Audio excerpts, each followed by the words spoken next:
Now, this campaign might find enthusiastic applause in the IT community, but Gujarat Chief Minister Narendra Modi's use of 3D technology for campaigning in the upcoming assembly elections is certainly raising many eyebrows in the political quarters. The opposition is now training their guns on Modi, questioning the funding of Modi's mega campaign, which runs into 250 crore rupees. And it's also alleging that each of the 45 speech would cost the people of Gujarat close to rupees 45 crores. Now, while Modi's own party members are trying hard to dismiss the numbers, voices criticizing the Gujarat Chief Minister ahead of the crucial state elections only growing louder. Well, I don't know, I've just heard about it. I normally think that we are leaders elected by the people, and I think it is our duty to address people directly. If people want to use other mediums, it's up to them. I don't think I have any comment on that. See, the way BJP has done the extortion among the people of Gujarat, I think that Don Dawood has not done. The BJP has collected more than 500 crores by way of Dhan Sangrah.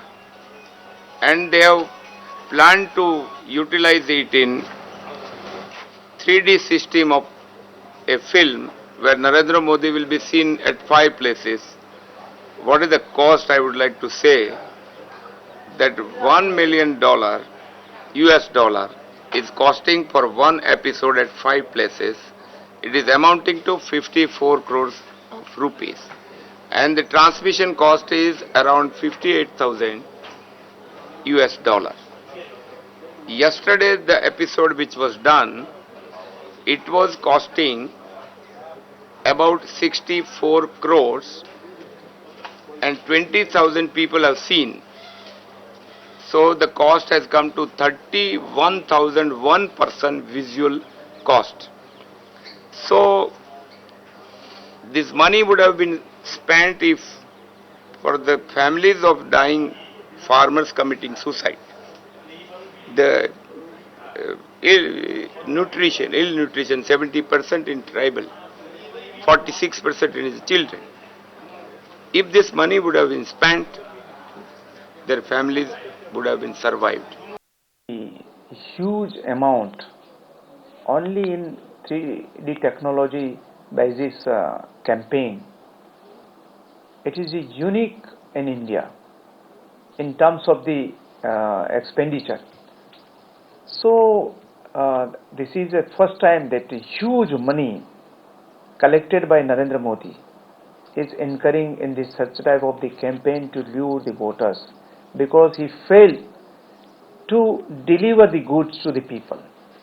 There is no electricity to the farmers, there is no classroom for the students, there is no employment for 10 lakhs unemployed youth, there is no medical free facility available to the poor people. Adivasis, Dalit and deprived classes are very much unhappy with the Narendra Modi. So he has started such type of the gimmicks. And particularly when everybody is worrying regarding the effect of the money power in the elections, this particular the 3D technology basis campaign should be investigated by the Election Commission of India or by the independent commission, that how money have been raised. It is the tune of the almost 500 crores rupees in a state election. I think it would be a world record as far as the money used in this particular election. So it's a really the shocking news for the people of Gujarat that the such money are using in campaign instead of giving the electricity connection, to the scholarship to the needy. I don't know from where the Congress gets its numbers, and they are capable of only thinking in crores and lakh of crores. So I have nothing to say as far as the numbers are concerned. And basically grapes are sour for Congress in Gujarat, and this is one way of admitting it. Technological innovations, saying that we cannot reach more cities by doing such technological innovations. So what is the problem there? What's the question? So what's the question and what's the problem? It seems Congress has criticized that. Okay, Congress Is it some the TV channel that they have started? Simultaneous TV broadcast, Well, I'm not aware of the details, so I can't say anything about it. Okay, go ahead, go ahead. Modi is at 4 places at the same time, basically. Yeah. Modi being beamed simultaneously. Well, the use of technology, but what...